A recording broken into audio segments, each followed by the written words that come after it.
Hi everyone, thanks for joining us today. We might just wait a couple of minutes to let a few more people join us.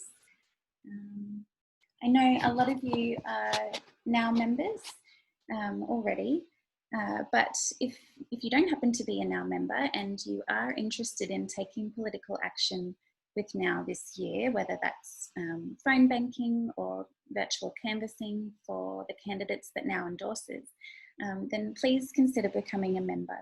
The links are on your screen now, and we'll pop them into the chat room as well, so you can access them there. And by joining, you also get access to our voter guides, which will be coming out soon as well. So we'll just give it one more minute and then we'll get started.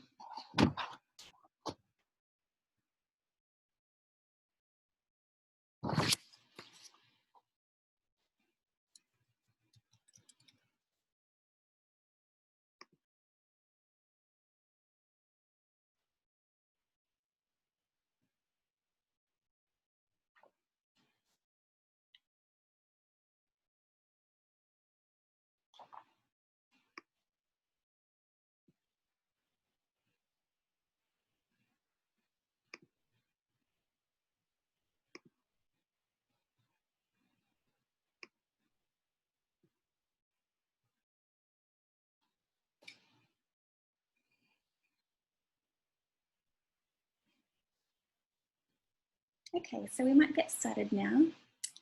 Thank you everyone for joining us today. We know that there is a lot going on at the moment, so we truly appreciate you taking the time out of your Wednesday to be with us for this important conversation. My name is Shannon Lowry, and on behalf of Now New York, welcome to our Activist Power Hour. Women who voted for Trump, where do they stand now? With pollster and political strategist Celinda Lake. Before I hand over to Now New York President Sonia Osorio to introduce and welcome Celinda, I'll just run through some general housekeeping. So this is a Zoom webinar, which is a little different to the Zoom meetings that everyone is getting used to. So it might look a little different. The controls on your screen might look a little different.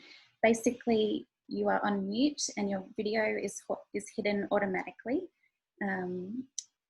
The main thing is that you can see the speakers and the screen, the slides on the screen as we play them. There's a Q&A feature at the bottom of your screen, so if you have any questions for Celinda as the presentation goes on, then you can use that to send us a question.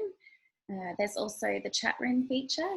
We'd love it if you want to use that now to say hello, let us know where you're joining the webinar from today. We would love to know.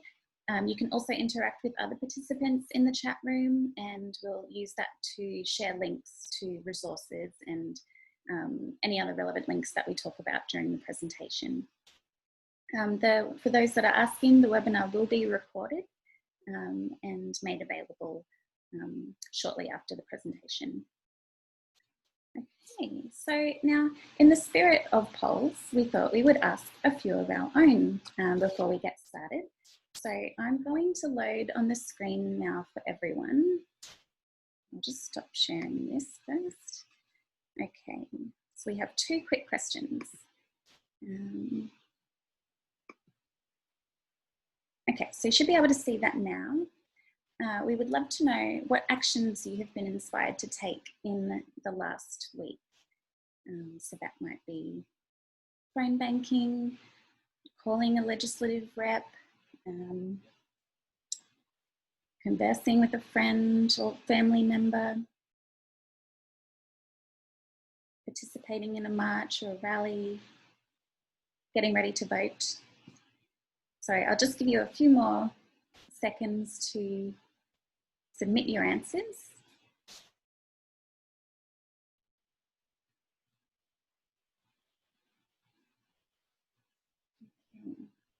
Just a few more seconds, about half of you have submitted your response. Okay, so I'll close this one now. Okay, and I will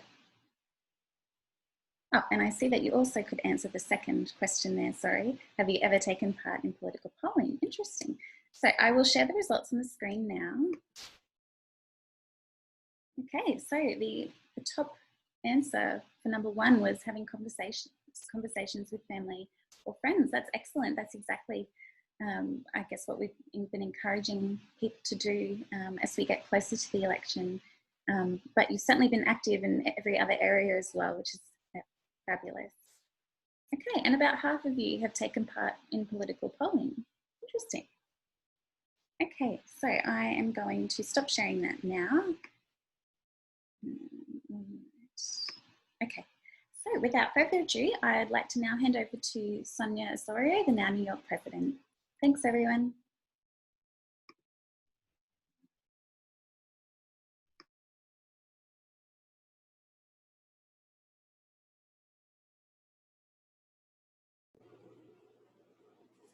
Hello, everyone. Happy Wednesday. Thank you for joining us for our latest installment in our series of Grab Trump by the Ballot. It does not get old to say that, I have to say. I hope that you are all taking good care and that your families are safe and healthy. Please know that our phone lines are open for you and that we have a resource center at womensjusticenow.org where you can access the latest information on self-care, direct services through city agencies, and nonprofits that you may need at this time.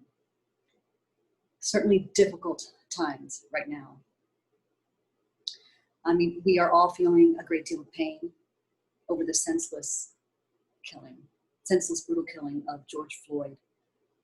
Only the latest act of inhumanity against Black and brown people in our country. That pain is raw, undeniable. You know, but so is the demand for change. And that is what I'm looking towards. The movement for racial justice has accomplished so much in such a little bit of time right now. I mean, these are issues that activists have been working on year in and year out. And in a matter of weeks, there has been already so much change. And this is change that is not going to end. And I think about George Floyd's family and his children. And I hope that at some point they can find some peace in knowing the legacy that he has left and in turn left them. Activism is so powerful. I mean, that's the one thing that is so clear to all of us right now. And it is the foundation of what we do at Now New York. Each and every day we go to our office thinking, how can we help give you the tools that you need to be the change in this country? And at this point, we are really focused on November 3rd. I believe that the biggest threat to this country, to the lives and safety of brown and Black people moving forward, to progress for racial equity, for women's rights, resides right now in the White House. And defeating him is paramount to moving forward. So thank you so much for being here with us today. We will be back again next Wednesday and the following Wednesday and the following Wednesday, talking to leaders in the community who are running for office, people who can help us have those difficult conversations with our loved ones to help them vote in their best interest in November. We are connecting you to campaigns and to be able to call voters, make sure that they're registered to vote, and answer all of their questions. So it's really good work that we are doing together with you, and we look forward to continuing that and keeping up that pace until November 3rd, where we can really celebrate together. And tomorrow is another great webinar that I just want to direct your attention to. Our sister organization, World Without Exploitation, is having their weekly noon event every Thursday, and tomorrow it's on sugaring, the new frontier of exploitation in the sex trade. You might want to check it out. It's a tremendous series that's really pulling back the onion on everything that's happening in the sex trade. So with further ado, it is my great pleasure to introduce you to Celinda Lake. Celinda, I first saw speak and met at a NOW conference, which she has attended a number of times. She is the founder of Lake Research Partners and is a leading Democratic pollster here in the country. So clearly she is very busy. So Celinda, I welcome you to join the webinar, and thank you for dedicating your time now to us when you are clearly very, very busy. I was hoping that we could start off talking a little bit about a snapshot of what is happening now. I mean, obviously, so much has changed in our country in the last 3 months, fast-moving events. There has been a lot of polling recently, and there's, the snapshot of what we're seeing in the polling right now. Can you break it down for us a little bit? I've read a lot of it, and we need someone to be able to break it down for us.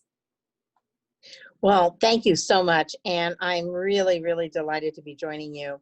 And I want to thank NOW and New York Now for all that you do, fighting on all of the issues that are so important. Thank you for your powerful statement in the introduction to this webinar. And I think one of my proudest, or my most treasured possessions is my grandmother's copy of Eleanor Roosevelt's book. And my grandmother, who was an immigrant, did not read English very well, but was very, very proud of her copy of Eleanor Roosevelt's book, It's Up to the Women. And I believe very much so that that will be true in this election as well. So if we look at what is happening, obviously we see the job performance for Donald Trump really declining. There is a huge gender gap in terms of his job performance. Nobody thinks he's doing a particularly good job, except for strong Republicans, both male and female. But men are much, much more positive toward the job he's doing than women. Men are honestly more focused on the economy, women more focused on healthcare. And we just released, with All In It Together, a new poll that identified the key swing voter for 2020, who is the guardian woman, the woman who is very worried about her family during COVID, has really struggled with balancing work and family. 62% say it is even harder than they had imagined, and who say security is their top value. And this makes up 26% of the electorate, largely white, largely suburban women, a little bit older women with caregiving responsibilities. We also see that voters conclude that Donald Trump did not do a good job in COVID, but they are debating about whether you need a Donald Trump for the economic recovery.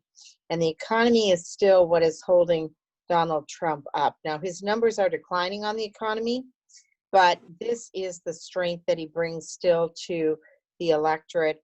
And it is a place where progressives and Democrats have had limited credibility for some time. We haven't been ahead on the economy since 2012. So articulating how leadership style relates to the economy and what is our vision for a progressive, prosperous economy with opportunity for all and security is going to be very, very important in this election. The real question, I think, that is emerging is Donald Trump's governing style. And it is something that really, really bothers women more than men. And women think that his style is erratic. They think it produces chaos. They think he's self-interested. They think he doesn't listen to experts. And they think he's a bad role model. And while they were once, thought it was more like an amusing character trait, like would somebody take that Twitter away from him, take his phone away from him, particularly late at night. Now women are beginning to wonder, are there really, really serious consequences for this style of leadership? And that has become particularly acute as we face the newest crisis, the third crisis really, brought forward or brought more visible by George Floyd's murder. And all that's going on and all that's being revealed. The last thing I'll say is that there is an enthusiasm gap. And one of the things that we're finding is that Republicans and Trump supporters are more enthusiastic right now than Democrats and Biden supporters. And that's something that has to get remedied. We've also seen a decimation of registration efforts. Registration, very, very important for millennials, very important also for unmarried women, a core Democratic constituency, but a very mobile Democratic constituency as well, and often unregistered. So one of the things that now has always been very involved in is registering people to vote and getting them out to vote. And of course, we've seen the real threat to our democracy as recently as just last night in the voting in Georgia. So this is going to take a level of vigilance and a level of involvement that we haven't seen to date. And while there has been a flurry of registration quite recently around the demonstrations, before then, because of COVID, new registration was 50% of what it had been in 2016 at the same point in time in key states. And I would say to all of you who are now members, don't assume even that all now members are registered to vote. We found in several groups of now members, as many as 41% of now members were not currently registered and up to date in their registration. So when you think about your mom's listserv or your book club or your church group or your now list or your friendship network, don't assume that everybody's registered to vote. The last thing I'll say is if you're in a state that is used to vote by mail, like Oregon or Washington or Montana, California, Colorado, then you're very familiar with the process. But if you are in a state that has not had expanded vote by mail, it is remarkably unintuitive to voters about how to vote by mail.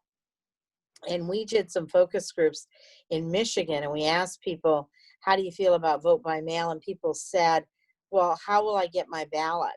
It wasn't intuitive at all that it would be sent to them in vote by mail. And then they said, once I fill out my ballot, what do I do with it? Do I mail it? Do I give it to the mail carrier? Am I supposed to drop it in a special box? Can I mail my spouse's ballot as well? Do I have to sign it? Do I have to pay postage? How do I know how much postage? So this whole process that can be very intuitive to people if they are embedded in a state that has high vote by mail is not at all obvious to people who have not. And in fact, you'll see in preparation for the New York elections, many of the grassroots candidates, particularly the women like Carolyn Maloney and AOC, are sending out a lot of mail to their voters, even in New York City. This is how you request a ballot. This is how you vote absentee.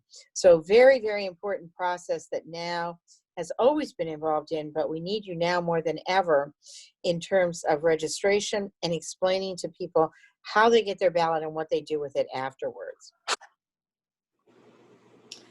Well, thank you so much. That was chock full of information, and some of the key things that we are working on that are right in tune with what you're talking about, registering voters, the enthusiasm gap. We can take more of a look at, and identifying those unmarried women. That would be something that would be really effective to do. How do you go about identifying different groups of people? So it turns out that unmarried women are pretty easily identifiable because you can go on the voter file and look for women who do not have a registered male in their household. There is also on many voter files the modeling score about modeling based on your commercial behavior, et cetera, whether you're married or unmarried, and that is very, very accurate. There's also a tremendous organization called Voter Participation Center, run by Paige Gardner, and go online and look for it. It is an organization that for 20 years has been really devoted to registering and turning out women of color, people of color in general, but women in particular, millennials and unmarried women. And they have really developed a lot of techniques and a lot of information, including the number of unmarried women by different states who are not registered to turn out to vote, who do not vote by mail, etc. So there are a lot of resources out there.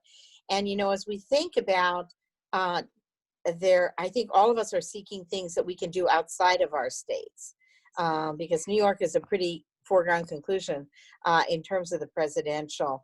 And these efforts, it's hard when people try to call from afar to convince people to vote for different candidates. Usually Michiganders want to hear from Michigan, not from New York. But when it comes to assistance in registration, how to vote, how to apply for vote, and the regulations differ by state, this is something that people are very receptive to getting that information. The other thing, there are two other resources. There's a wonderful organization run by a woman, of course, called Vote at Home, and that is really trying to amass in one area all of this information. There is also the League of Women Voters, which has put up an award-winning website called 411 Vote, which gives you information by state. So you can immerse yourself and then talk to women in other states and make that available to them to increase their participation, increase their registration. So there's honestly a lot that we can do to get people registered to vote. The other thing that is very interesting right now is that relational organizing and trusted sources are testing off the charts right now. And there's a great organization called Every Woman Vote that is trying to develop partnerships. And I think New York Now would be a great organization to have this with, where they will provide a list of all of your members who are not registered to vote right now, and allow you to touch base with them to make sure that they get registered, or that they're registered at their current address, because there are going to be more challenges to voting than we've ever seen before. And you can see the Trump administration really trying to develop this theme of fraud and disenfranchising voters, and it's getting quite acute, as you could see in Georgia last night. So something that this relational organizing, this trusted sources, really, really powerful in the current environment right now. Thank you. That is such food for thought. It's inspiring because there are so many different ways that we can, in fact, be effective. Would you mind taking a couple of minutes to talk about Georgia and what happened last night?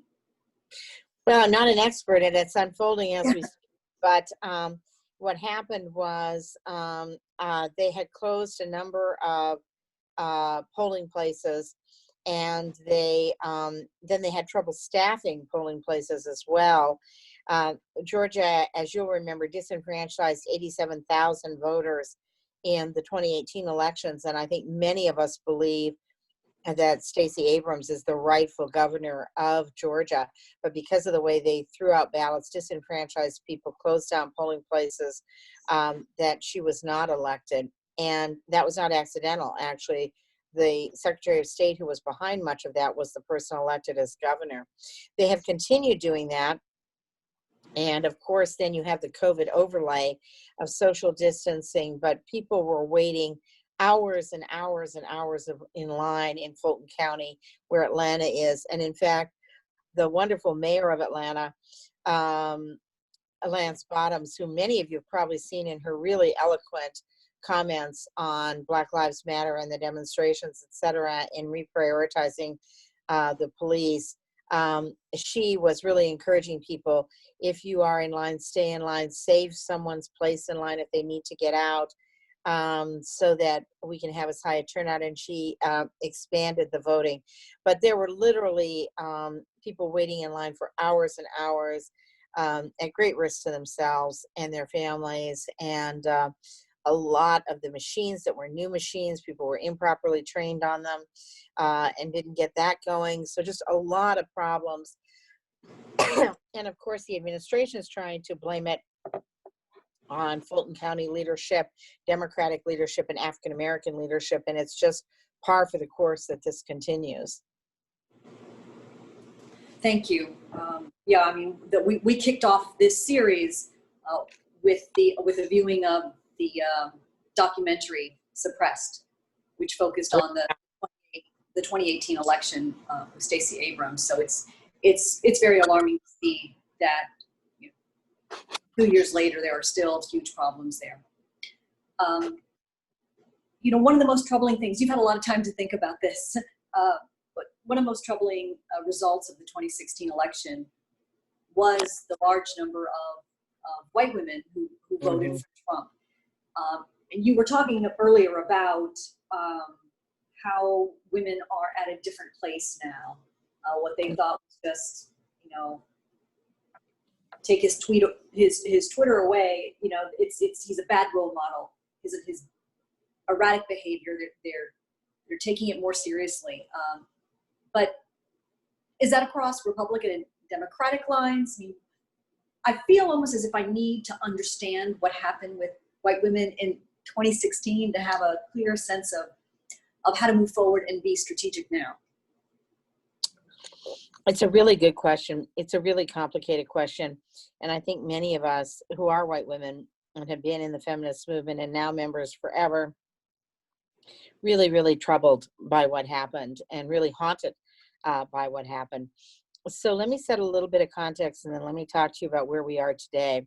So white women have always voted Republican, except in landslide elections. And that is very, very disappointing to many of us.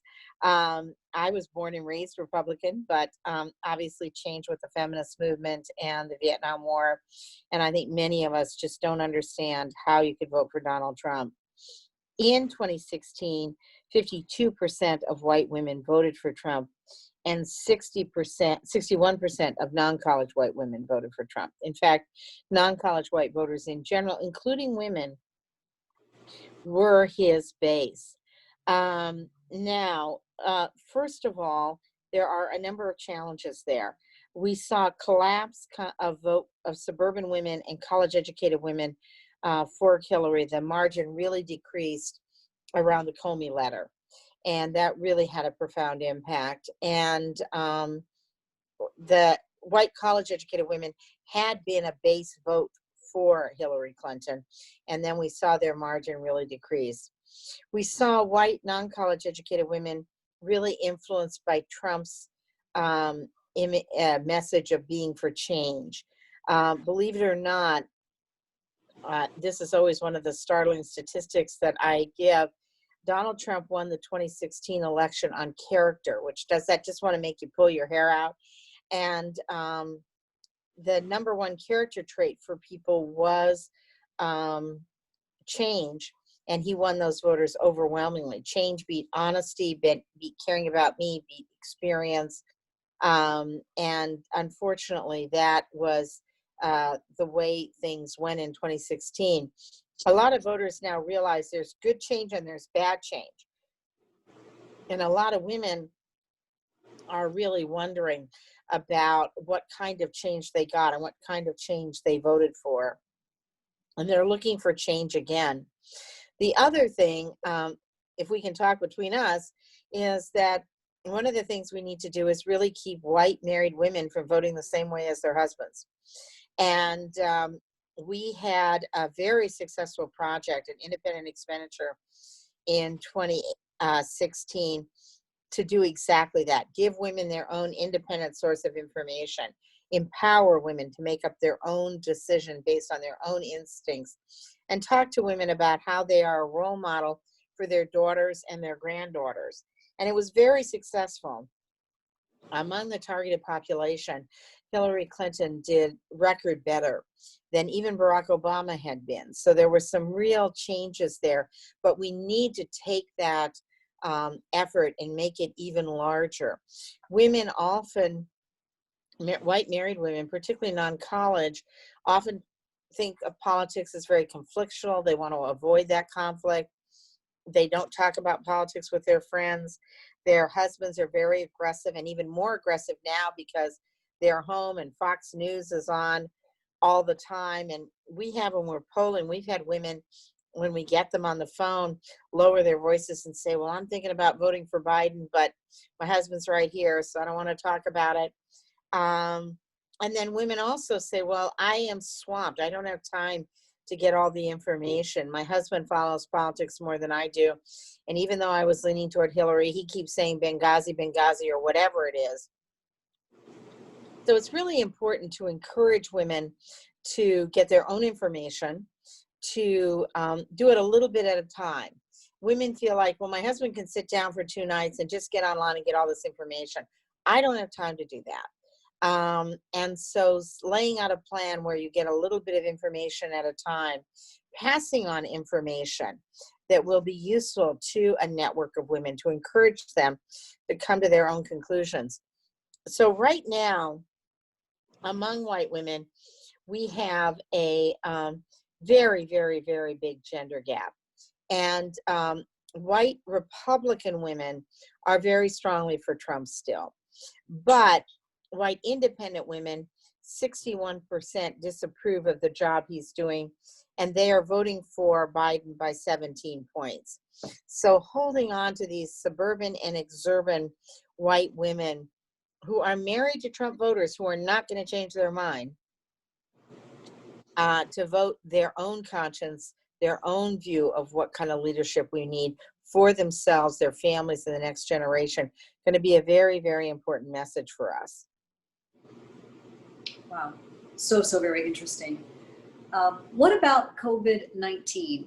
Some of the polling that you did in May had some remarkable results, and one of them had to do with the loss of jobs and COVID-19. Can you talk a little bit about that? So COVID-19 massively impacted women.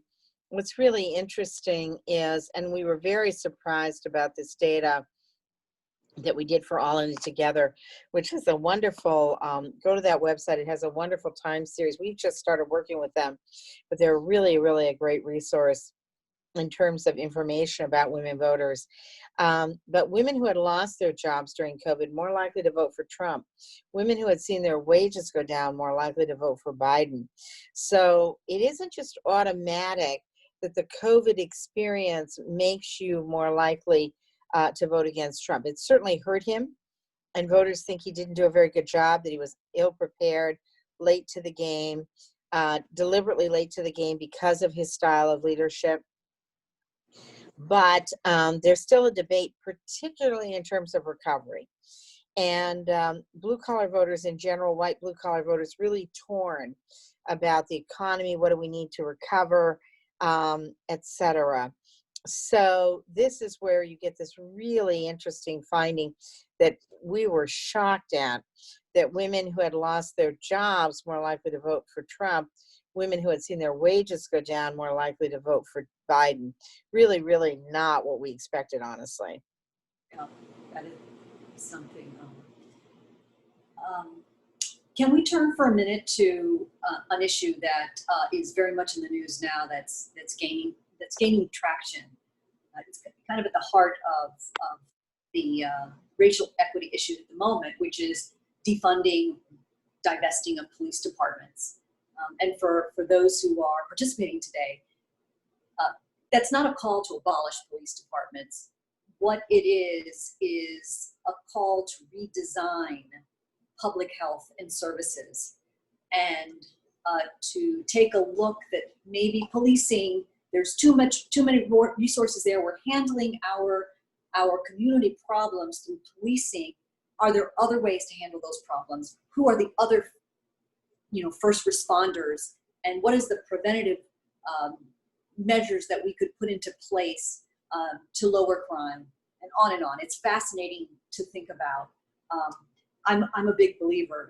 I think that we should just trade the police officers for social workers, and we'd be doing a lot better. But Lake Research Partners did some polling on this, in fact, to gauge the public's viewpoints on this, and voters' viewpoints, in 2017. So can you talk a little bit about that? Where were they then? And I wonder where they are now, if you have any additional information. Really, really good question. And really, we should have you articulating the position, because you said it very, very well. So when people hear defund police, they hear do away with police. And they're very, very frightened about that. And women are more frightened even than men. And People think there is a role for police. They're very, very open to two things. Very open to talking about what kind of investments we should be making, how we should be doing this. Should we be rethinking them? And very, very, in our 2017 research, which we did for public welfare, people were very into community investment as a broader strategy of success. And they were particularly interested in it in terms of youthful offenders, juvenile offenders, very, very interested also in it in terms of nonviolent crimes, and very, very interested in it in terms of once you had served your time. Now I think that dialogue has even gotten broader. And so people are obviously for retraining the police. I think they're just becoming aware of demilitarization. They are very interested in community investment and reprioritizing some of the money. So what we find is when we talk about the agenda, no matter what it is, the agenda tends to be quite popular right now. Most of the proposals have about 60% favorability. But when we use the term defund police, it is not popular right now. And it's pretty unpopular. And that's why you see some politicians really draw the line and saying, I'm not for defunding the police. They just have to, even though those of us in the activism world who are using that term mean something far more like what you were articulating. But the language matters here. Words matter. And we're in a real fight, honestly, for the frame of this conversation. And the right and the reactionary forces want to call it defunding the police and act like we would do away with every police. And the other folks, I think we're still struggling, honestly, a little bit for the language. And we need to get on it because they're moving very aggressively in this regard. I think some of the most eloquent voices have been some of the mayors. Mayor Bowser, Mayor Lance Bottoms of Atlanta, Mayor Bowser of DC, and some of these women mayors in particular who have articulated that we need safety, but we also need to think more broadly. Last thing I would say, and we're literally, this is unfolding as we're talking, so we haven't had the chance to really poll on this, although we're very eager to. I would wager that people have no idea how much money we are spending on policing right now, and no idea of the amount of militarization of our police that has occurred in the last 10, 15 years. And so we haven't tested it, be very interested in what that conversation looks like, particularly to women voters who I think are really interested in priorities. And I'm originally from Montana. One of my best friends in Montana, her daughter is a public defender and her son is a cop, but a cop with a social work degree. And it's a really powerful, powerful combination. And he has gotten awards, actually, as we might all imagine, for detoxing situations and de-escalating situations rather than escalating them. And it is now a joke on the police force that people say, well, okay, let John go in first and then we'll come in. But if he wants to go try to talk to him first, okay, let John go first. And I think the Camden, New Jersey model is a very interesting model as well, very near to you, about how they have increased community policing, et cetera. So people are really ready for a conversation about how to do this differently. And what we need to make sure is that we are able to frame this in such a way that people can hear us.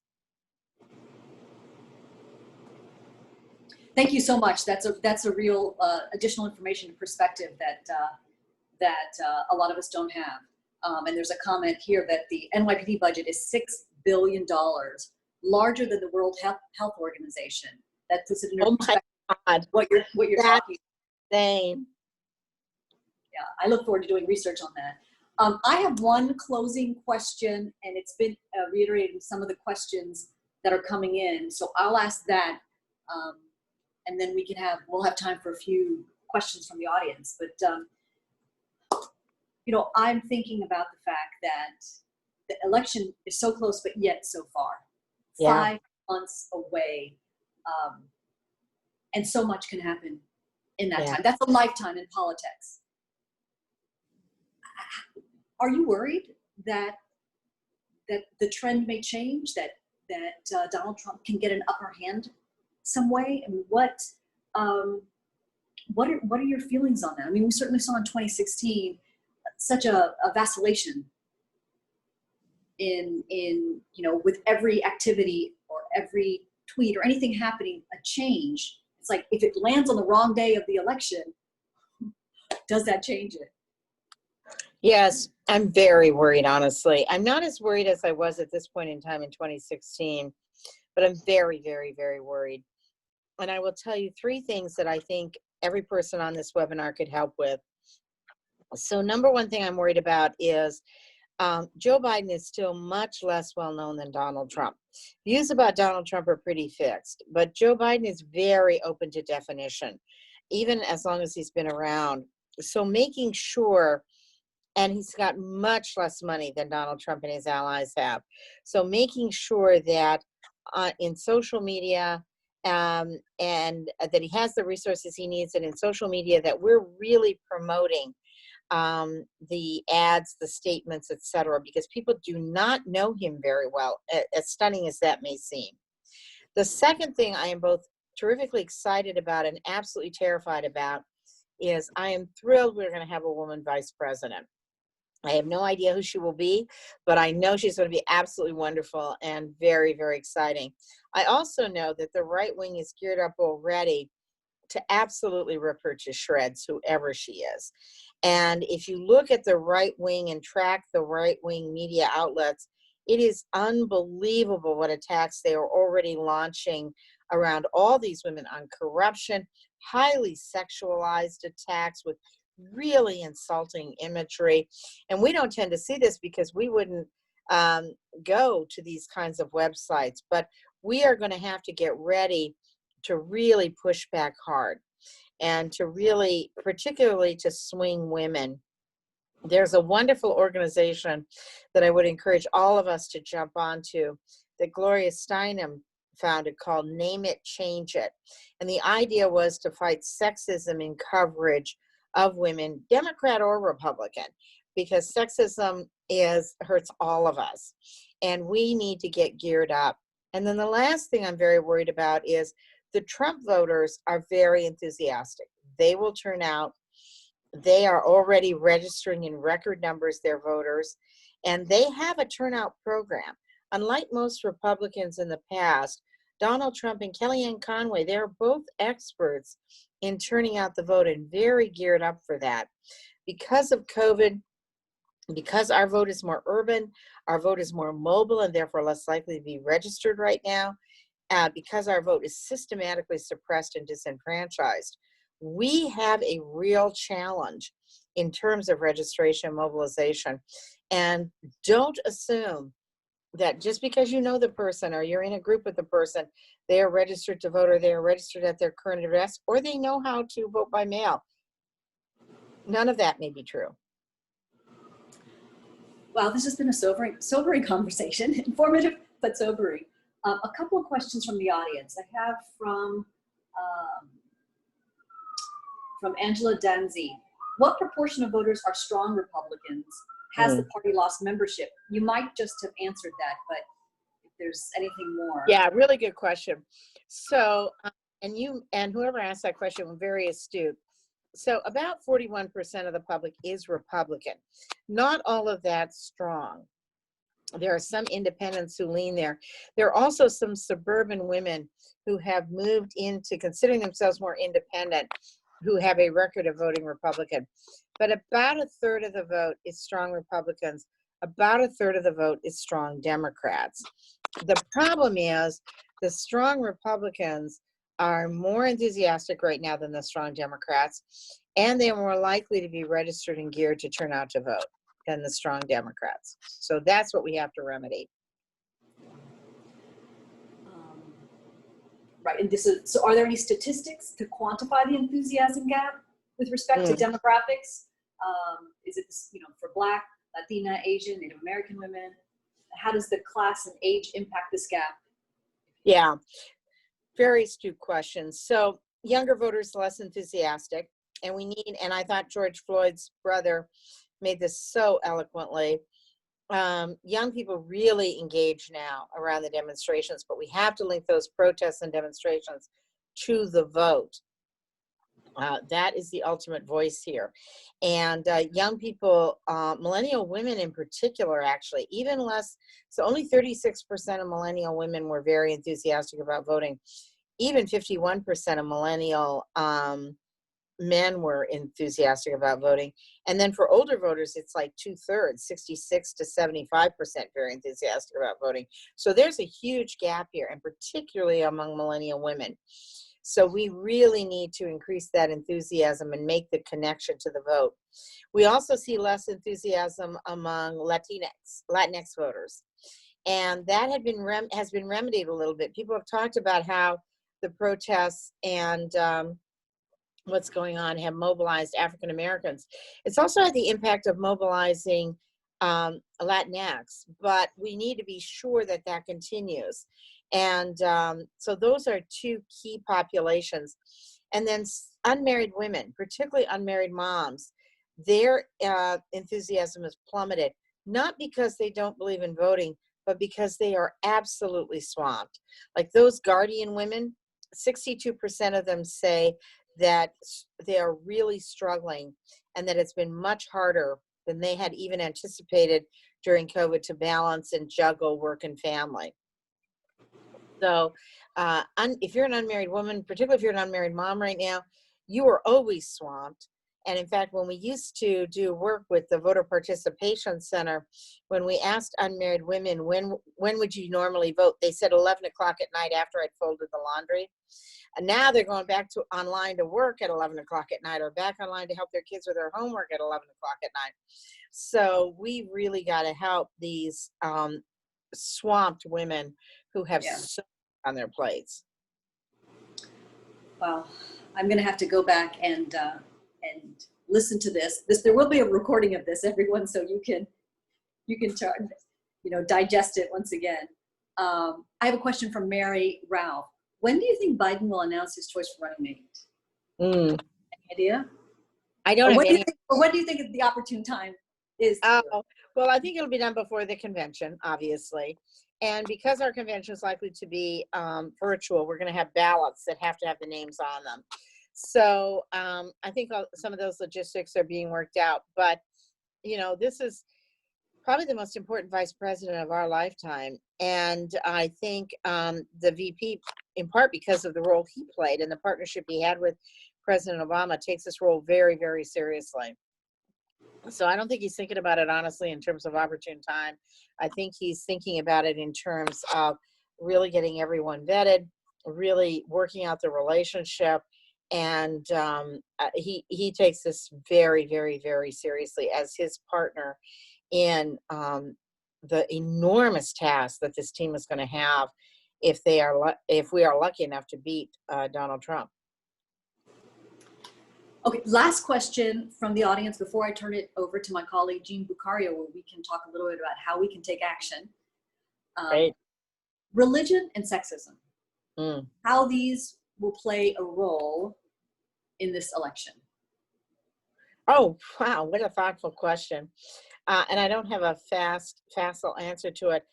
Religion is still very polarizing, and born-again Christians are the most strongly supportive, white born-again Christians are the most strongly supportive of Donald Trump. Now, what's interesting is their support has deteriorated lately. Interestingly enough, it didn't deteriorate particularly over all the Planet Hollywood and stuff like that. It didn't deteriorate even around the beginning of COVID, as astounding as that seems, but it has really deteriorated over the response to the protests and the fact that people and his use of religion, etc. And people really believe that in this period, you need a president who is a uniter and a healer.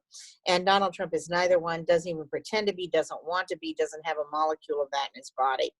And so their support is dropped down to 62%. Now, I think they probably reunite that vote. And I think that I know for a fact Kellyanne Conway is actually a nationally renowned expert in the evangelical vote. She worked for Concerned Women for America, et cetera, before she was on with Trump. She's also very knowledgeable about conservative Catholics. So they will have a major, major effort to target these voters with agenda like the Supreme Court, all the horrific moves they've made, in my opinion, against LGBTQ people and the transgender community, et cetera, et cetera. But you may find a number of religious voters who feel cross-pressured. And I doubt they vote for Biden, but they may not vote. They may skip it. And that would be helpful already. In terms of sexism, good Lord, sexism is really alive and well. And actually, the voters, before the most recent phenomenon, I think what's going on in terms of the police and Black Lives Matter, et cetera, it's just dominating everyone's consciousness right now. But one of the things we had found was that people were really linking racism and sexism. And there was some really interesting work done, and you can go to their website by a group called Race Class Narrative, RCN, Race Class Narrative. And they, Anat Shanker is the head of that effort. We were the pollsters for it, looking for messages that linked racism and sexism. And they were resonating off the charts with people. People were really feeling we have to deal with both of these phenomena. They are rooted in much of the same kind of orientation and ideology. So right now, I haven't seen any data on sexism, and obviously people very, very focused on the structural racism and the acuteness of the great reveal that has come and the critical turning point that we're at. But in the long run, and this is right up now's alley, it's a perfect last question. I think you all have always been leaders in linking these together, and with very eloquent spokespeople on this, like Ellie Smeal at your founding and others, Gloria Steinem, et cetera. And I look forward to Now's voice in this, because I think it'll be very, very powerful. Thank you so much. I thank you so very much for spending time with us and imparting your wisdom and your experience on all of these incredibly important matters with us. We are taking it all to heart. Thank you. We will certainly be writing notes from this webinar and apply it to the work that we're doing now and every day until November 3rd, and working to make change for women, working for racial equity. So thank you very, very much. Thank you really for being here. And I'm going to turn it over now to Jean Bukaria.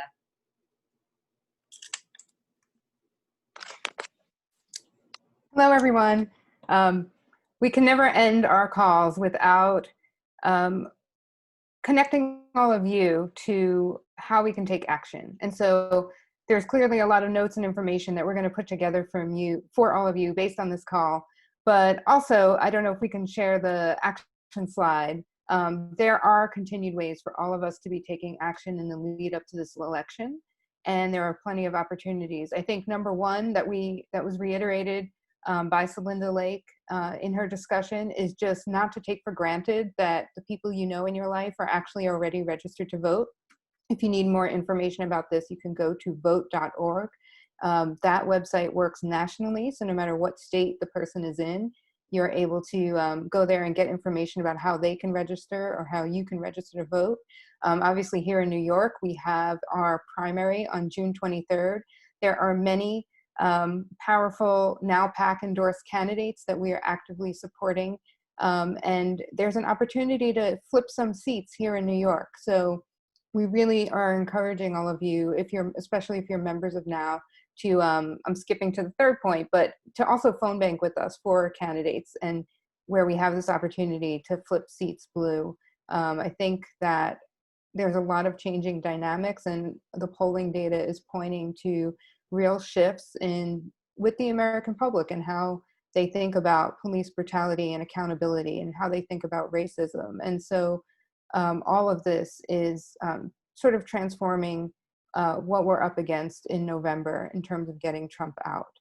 In fact, 7 million youth of color will have turned 18 since the last election. So although we were specifically kind of talking about, you know, reaching out to white women and trying to understand why it was that white women voted overwhelmingly for Trump, just getting out the vote and working with organizations to register voters, that's something we're going to be doing more of, and that we hope that you'll engage with us on. The other thing that way to take action this week that I think is really important is last week on our call, we talked about calling your state assembly and senators to talk about repealing 50A, which some people are calling the police secrecy law. New York State is actually one of only 2 states in the country that has specific laws that regulate the release of information related to police misconduct. And I'm happy to report that as of today, there have been actually 10 bills that have passed in our state Senate and Assembly and are headed to the governor for signing. And we do anticipate that he is going to sign this legislation. But the 10 bills, including Repeal 50A, have passed in our state Senate and Assembly. I believe that the repeal bill passed yesterday. There was also a bill to ban chokeholds, and that also passed yesterday. So there is some rapid progress that's happening, but of course there's more to be done. And so now what we're asking you to do is to reach out at the federal level, because there has been a Justice and Policing Act that has been introduced in our House of Representatives by the Democrats. And I think that it's you know, really critical legislation that takes a look at some of the things that we were talking about today, creating federal standards, banning chokeholds, federal standards for use of force, limiting the transfer of military weapons to police. As you heard again in this conversation, I think people would be surprised by the sort of the types of gear and materials that are being provided to police. It defines lynching as a hate crime. And also creates a national police misconduct registry. I think one of the most devastating things is there's the lack of accountability also comes with not doing anything when police officers demonstrate misconduct. And again, when we talk about integrating the different areas in which we work, we have seen police not held accountable for their misconduct and how they've treated survivors of sexual assault and how they've mishandled cases and investigations for survivors of sexual assault. But we're also, I mean, clearly at the forefront of our national conversation is police mistreatment and the brutality of police against people of color.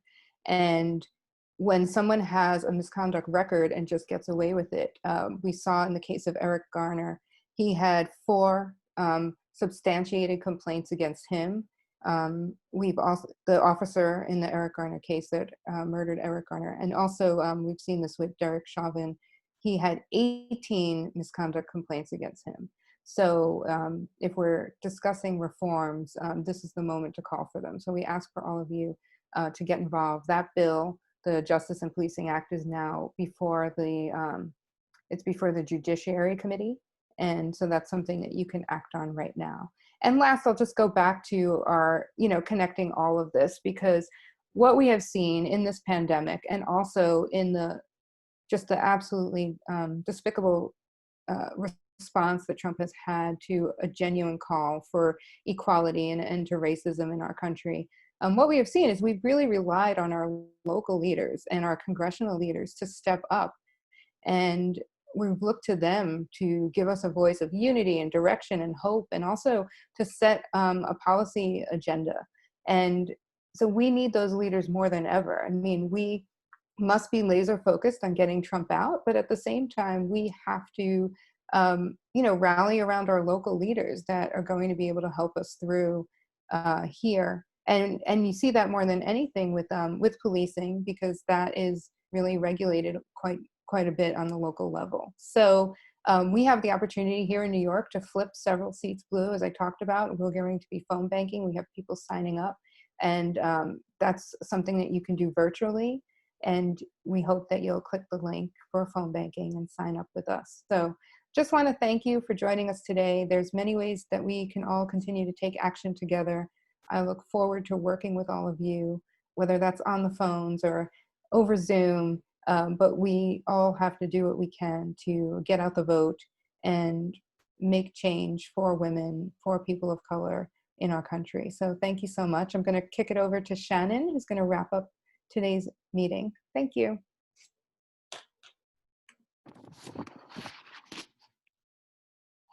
Thanks so much, Jean, and thank you everyone for joining us.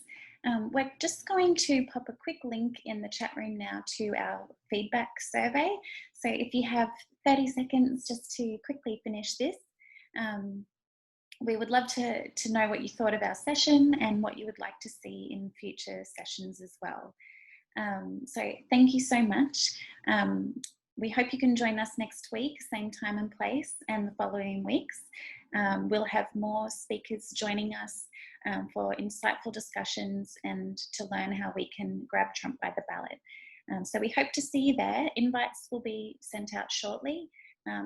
Feel free to share these with your nearest and dearest. And if you don't receive our emails already, then please sign up for them at our website, which is nownyc.org. And until next week, take care of yourselves and each other, and we look forward to seeing you then. Thanks so much, everyone. Oh, and the survey will pop up on your screen as well when the webinar ends. Thank you.